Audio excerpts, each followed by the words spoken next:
morning, Philippines. I am Ena Jill Delalamon, and this is Global News.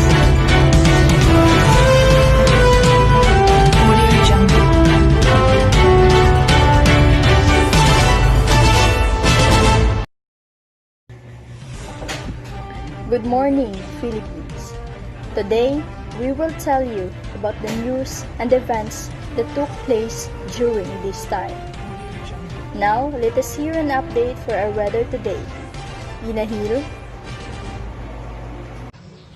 Weather update of Typhoon Ulysses. Manila, Philippines. Several areas in Luzon were placed under tropical cyclone wind signal number 3 Wednesday afternoon due to Ulysses, the country's 21st tropical cyclone this year, which approaching the Quezon Aurora area. Tropical cyclone wind signal number 3 is hosted over Catanduanes and other parts of Bicol. Ulysses, its international name is VAMCO, reached typhoon category at 8 a.m. in the morning. It now packs maximum sustained wind of 125 km per hour near the center from the previous of 110 km per hour. Gusts of up to 155 km per hour from the previous is 125 km per hour. Pag-asa warned the destructive winds and intense with at times torrential rainfall associated with Typhoon's Aiwal in its inner rain bands will be experienced over the northern portion of Catanduanes, Camarines Sur, Camarines Norte area. So make sure to bring your umbrella and keep safe, everyone. Thank you. Thank you so much for the update, Ena. Now, let's turn to the news about the sports. Let's listen to Joyjoy Sarsaba. Manila, Philippines Phoenix Super LPG's Matthew Wright was the unanimous choice as the PBS Player of the Week for the period of November 9 to 15. After his crunch time heroics sent the Fuel Master to the semifinals of the All-Filipino Cup. In one of the most important games for the Phoenix, Super LPG franchise Wright responded with one of the biggest game of his career. He scored at 32 points and dished out 9 assists in a thrilling 89-88 win over the Magnolia Hotshots. The punch their ticket to the last four of this conference. Wright drilled the go-ahead 3-pointer with 9 seconds to go that fetched the final scorer, slamming the door on Magnolia's hopes, pushing up the series to a decider. This is Joyjoy Sarsaba, your sports news. Thanks for that, Joy. So before we continue and hear an update for the showbiz, let us hear first the breaking news from Aian, Genabe. Aian. Tactical Command Post 27IB, Barangay Malabog, PDDC Government Force Pursuit Operation spark another armed clash against communist terrorist group belonging to JF55 under Aian Jane Ochita Ramos at Marikit at around 9 a.m. November 15, 2020 at Sitio Lugar Mapula, Barangay Pakibato District,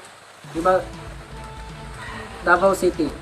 After the encounter on November 14, 2020 at Sitio Kibulog, Barangay Mapula, Pakibato District, Davao City, pursuing troops of 89 Infantry Battalion.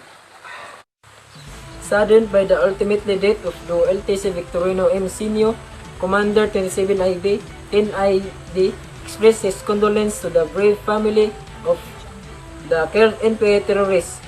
He assured that the cadaver of the duo will be escorted to their respective families and will be given appropriate funeral service and decent burial. Vigen Nolasco A. Mimpin, 103rd Brigade Commander, also conveys his condolence to the families of At Bogart and At Ryan. It is disheartening that lives were lost out of the deceptive propaganda by the CPP-NPA terrorists. Thank you, Aian.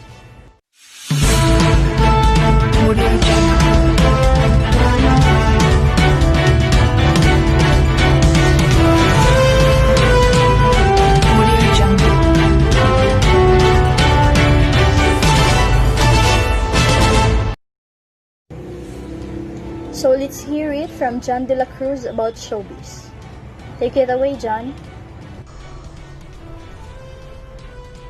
Hi everyone, I'm John de la Cruz for our showbiz news. Kapamilya star Angelo has broken the silence in the issue that she was allegedly body shamed on the learning module of Department of Education recently. When I intended to ignore the issue, but when I read the statement, aba teka lang, said Angelo in Instagram on November 15. This is how Luxin initially reacted to the mistake of the school division of Occidental Mindoro, which poorly constructed the learning module. A photo of module went viral, catching attention of the public including the supporters of Angel. It reads the question, Angel Luxin is or this person.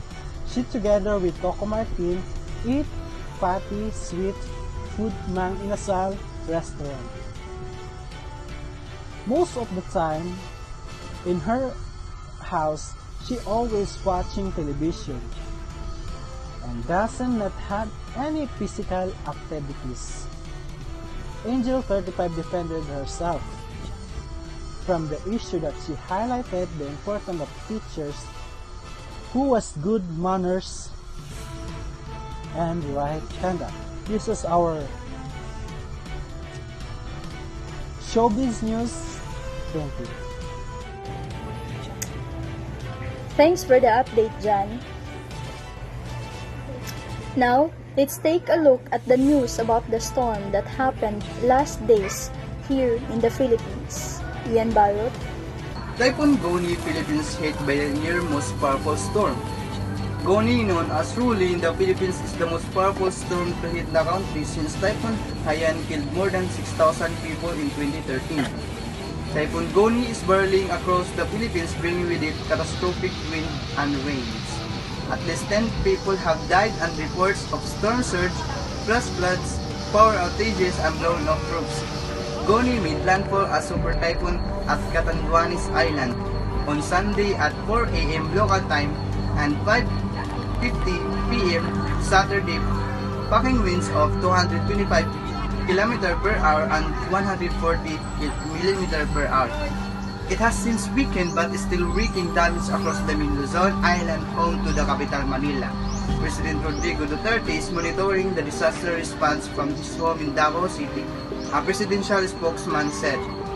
Mark Kimball of the Philippines National Disaster Agency said that 19 million people may have affected by the path of Goni.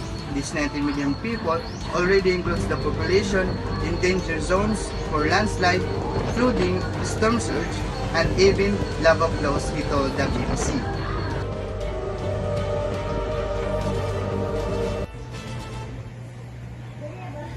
Thanks for that, Ian. In this time right now, it is important to know the update for the pandemic that is happening in the world. So, let us hear an update from Robert Ochada. Robert? Good morning, Philippines. I'm Roberto Ochada, and the latest update about COVID-19 pandemic. DOH Duterte order need for emergency use of COVID-19 vaccine. The Department of Health DOH said an executive order is needed to grant emergency use authorization to Food and Drug Administration to hasten the approval of coronavirus vaccine that will center country. In the virtual press briefing on Wednesday, November 18, Health Undersecretary Maria Rosario Vigere stressed the need for the PDA to have EUA, especially in this time of pandemic. COVID-19 positivity rate in Metro Manila continues to decline, expert. expert study that coronavirus outbreak in the Philippines said the positivity rate in Metro Manila continued to decline to 4%. November 4 to 15 from 5%, November 2 to 8. Despite this line, the Ochada Research Group noted the Metro Manila remains to be the epicenter of COVID-19 in the Philippines. It also said significant outbreaks have now occurred all over the country. According to the World Health Organization, the positivity rate and area to control the virus transmission should ideally remain below 5%. Philippines COVID update cases now at 412,097. The Philippines now has 412,097 confirmed COVID-19 cases after the Department of Health or DOH announced 1,383 additional cases on Wednesday, November 18. The DOH also reported 95 new deaths due to coronavirus disease, bringing the deaths total to 7,957 while recoveries up by 143, reaching total recoveries to 374,666. Of total cases, 29,474 are active. Thank you so much, Robert. So, that's all for today. I am Ena Jill Delalamon, and this is Global News. Audio Jungle.